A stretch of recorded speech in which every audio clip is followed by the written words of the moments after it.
Hello guys, so in this particular video हम reading comprehension topic को अच्छे से रिवाइज करने वाले हैं, all the concepts and everything. So let's begin. सबसे पहले आता है कि रीडिंग कॉम्प्रिहेंशन क्या होता है। रीडिंग कॉम्प्रिहेंशन मतलब एक पैसेज को रीड करना और उसको कॉम्प्रिहेंड करना। कॉम्प्रिहेंड करना मतलब कि उसको इंटरप्रेट करना, उसका इन्फ्रेंस निकालना कि उसको पढ़ के आपको क्या समझ आया। तो रीडिंग कॉम्प्रिहेंशन के अंदर क्या होता है कि हमारे पास बहुत सारा टेक्स्ट दिया हुआ है। एक ऑथर ने, एक राइटर ने कोई भी टेक्स्ट लिखा है, वो सब आपके सामने लिखा हुआ है। अब उसको पढ़ के टेक्स्ट किसी भी चीज़ के बारे में हो सकता है, मतलब you can be unfamiliar with that too. तो उसको पढ़ के और उसमें से उसका मीनिंग निकालना, उस इंफॉर्मेशन को यूज़फुल बनाना कि यू अंडरस्टैंड दैट कि इसमें क्या बताया गया है। You make that image in your mind कि अच्छा, इसको पढ़ के ये समझ आया। So that is reading comprehension. तो रीडिंग कॉम्प्रीहेंशन में हमारे पास कुछ पर्टिकुलर टाइप ऑफ क्वेश्चंस होते हैं जो हमें पढ़ के और आंसर करने होते हैं। तो इसमें 4 टाइप्स ऑफ क्वेश्चंस आते हैं: main idea based, specific detail based, vocabulary and comprehension based. अब हम समझते हैं ईच ऑफ देम को कि वो कौन से होते हैं। सबसे पहले मेन आइडिया वाले होते हैं कि इस पूरे पैसेज को पढ़ के आपके माइंड में जो एक बिग पिक्चर फॉर्मुलेट हुई है वो क्या है। तो दैट इज की main idea based question.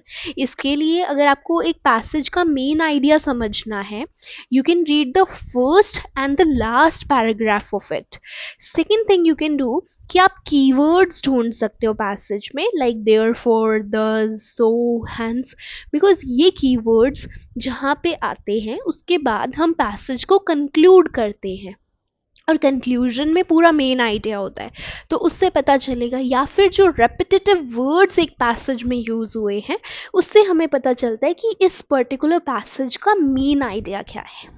Second thing comes is specific detail. क्या होता है स्पेसिफिक डिटेल? क्या होता है कि एक पर्टिकुलर पैसेज के अंदर किसी पर्टिकुलर इंफॉर्मेशन पे आपसे क्वेश्चन पूछ रहे हैं, तो यहाँ पर आपको आपकी नॉलेज या आपका माइंड नहीं यूज़ करना। जो भी पैसेज में दिया हुआ है उसके बेसिस पर ही आंसर देना है। उस पर्टिकुलर पैराग्राफ में जो लिखा हुआ है उसी को पढ़ के उसी लाइन के बेसिस पे उस स्पेसिफिक क्वेश्चन को आंसर करना है। All right, so it is directly to the statement into the passage. You uh, not have to imply something out there. Third thing comes कि vocabulary based questions आते हैं। vocabulary based questions में कुछ words ऐसे होते हैं जिनका dictionary meaning अलग होता है और एक पैसेज में यूज हो रहे हैं तो वहाँ पर मीनिंग उनका अलग होगा। तो you have to see according to the passage. मतलब अगर कोई वर्ड वहाँ पर यूज हुआ है ना, तो उससे पहले की लाइंस और उसके बाद की लाइंस को आपको पढ़ना है कि उस पर्टिकुलर वर्ड का उस पैसेज में क्या मतलब है। डिक्शनरी मीनिंग कुछ भी हो सकता है बट पैसेज में उसका मीनिंग कुछ अलग हो सकता है। तो you have to read in the passage कि वहाँ पर वो वर्ड किस लिए यूज हुआ है। Fourth thing comes is comprehension based questions. Comprehension based questions क्या होते हैं? दे डिमांड एनालिसिस कि एक पैसेज को पढ़ के आप क्या इम्प्लीकेशंस लेकर आ रहे हो, क्या आपका इम्प्लाइड आइडिया है, क्या आपकी अंडरस्टैंडिंग है फ्रॉम योर सर्टेन वर्ड्स और सेंटेंसेस और फ्रेजेस।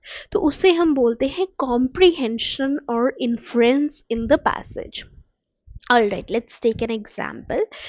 ये मेरे पास एक पैसेज है। After coming back home when Rajni looked at the face of Bruno, she remembered that she had forgotten to buy dog food, but now she had no energy to uh, go back to the market. All right, तो इस passage से आप क्या infer कर सकते हो? That is your question. So see one thing, यहाँ पर ये लिखा हुआ है कि आफ्टर कमिंग बैक होम, जब उसने ब्रूनो की तरफ देखा, ब्रूनो की तरफ देखते ही उसे डॉग फूड की क्यों याद आई? अगर उसका बच्चा होता तो उसको देख के डॉग फूड की याद तो नहीं आएगी। तो मतलब it's very clear, it can be inferred from the passage कि ब्रूनो उसका डॉग है। All right. Second thing comes after coming back home. घर आते ही वो ब्रूनो की शक्ल देख रही है और उसे डॉग फूड की याद आ रही है, मतलब ब्रूनो उसका पेट डॉग है। This is the second thing we can infer out of here. So इसी तरीके से जब हम एक पैसेज को पढ़ के, जहाँ पर अब ये बात कहीं भी पैसेज में नहीं लिखी हुई कि ब्रूनो उसका पेट डॉग है या फिर ब्रूनो एक डॉग है, ये कुछ भी नहीं लिखा हुआ। दिस इज समथिंग जो हम अब अपने खुद के माइंड से इन्फर कर रहे हैं, खुद कंक्लूजन निकाल रहे हैं। तो इसे बोलते हैं इन्फ्रेंस कंक्लूजन, जो हमें खुद निकालने होते हैं according to our knowledge. Alright, next thing comes कि कंपेयरिंग एंड कॉन्ट्रास्टिंग क्या होता है। कंपेयर करना होता है कि सिमिलर आइडियाज एंड थिंग्स के बीच में होता है कंपैरिजन, एंड कॉन्ट्रास्ट होता है अपोजिट थिंग्स में कि इनमें क्या डिफरेंस है। अपोजिट थिंग्स हो गए, अपोजिट आइडियाज हो गए, तो that is a contrast. Alright, another thing comes कि बहुत ही इंपॉर्टेंट है, फैक्ट्स एंड ओपिनियंस क्या होते हैं। उससे पहले कंपेयर एंड कॉन्ट्रास्ट के लिए हमारे पास कुछ पर्टिकुलर कीवर्ड्स हैं, जैसे कि like, unlike, similarly, in contrast, neither, either, on the contrary। तो ये कुछ पर्टिकुलर कीवर्ड्स आएंगे तो आपको पता चल जाएगा कि देयर इज अ कंपैरिजन और there is a contrast in the passage. Next thing comes कि फैक्ट्स एंड ओपिनियंस में क्या डिफरेंस है। देखो, फैक्ट्स एक ऐसी इंफॉर्मेशन है, फैक्ट्स बेसिकली ट्रुथ है, एक ऐसा सच जो किसी एविडेंस पे बेस्ड होता है, और ओपिनियंस होते हैं एक इंसान के व्यू पॉइंट्स जिस पर वो बिलीव करता है। They can be true and can not be, मतलब दे मे और may not be true, and facts are use to create opinions. हम अपने ओपिनियंस बनाते हैं वो कुछ पर्टिकुलर फैक्ट्स इंफॉर्मेशन के ऊपर ही बनाते हैं। ऑल राइट, अब कुछ कीवर्ड्स हैं जो हमें बताएंगे कि ये फैक्ट्स की बात हो रही है या ओपिनियंस की बात हो रही है। तो अगर कोई भी चीज़ एस्टैब्लिश्ड है तो मतलब फैक्ट्स है, एविडेंस की बात हो रही है, कंफर्मेशन की बात हो रही है, या फिर वेरिफिकेशन की बात हो रही है, तो मतलब कि फैक्ट्स की बात कर रहे हैं हम। नेक्स्ट थिंग कम्स कि ओपिनियन का कब पता चलेगा, कि जहाँ पर मैं कोई भी बात खुद क्लेम कर रही हूँ तो ये मेरा ओपिनियन है। नेक्स्ट, अगर मैं किसी चीज़ में बिलीव करती हूँ तो that's what my opinion is. अगर मैं किसी चीज़ में सस्पेक्ट कर रही हूँ तो वो मेरा ओपिनियन है। अगर डिस्प्यूट है तो that's also an opinion. All right, last thing comes कि जब एक रीडिंग कॉम्प्रीहेंशन को करो तो there are some dos and don'ts that you need to remember to score good in reading comprehension. Number one thing comes कि जब भी आप क्वेश्चंस को कर रहे हो आपके पास चार ऑप्शंस हैं, तो उसमें से कोई भी अगर आपको ऑप्शन बहुत ब्रॉड लग रहा है या फिर बहुत नैरो लग रहा है या फिर बहुत एक्सट्रीम लग रहा है या फिर लाइक बिल्कुल ही टोटली अनरिलेटेड सा लग रहा है, तो उसको हटा दो। एंड जनरली चार में से दो ऑप्शन ऐसे मिल जाएंगे जो बहुत एक्सट्रीम होंगे, बहुत नैरो या मतलब टोटली अनरिलेटेड बातें होंगी, तो उनको एलिमिनेट कर दो। So one thing that you need to do. Second thing, do not make conclusions which are not mentioned in comprehension passage.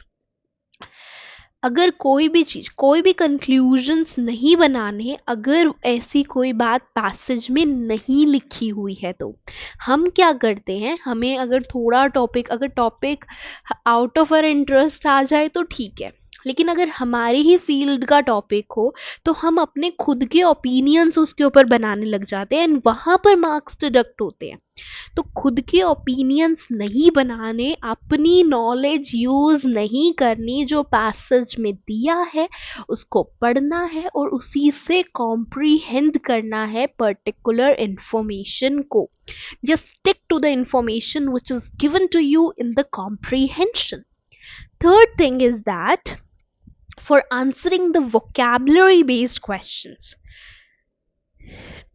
Don't be like कि डिक्शनरी में इसका मतलब ये होता है. रीड द पैसेज कि वो किस पर्टिकुलर कॉन्टेक्स्ट में वर्ड का यूज किया हुआ है.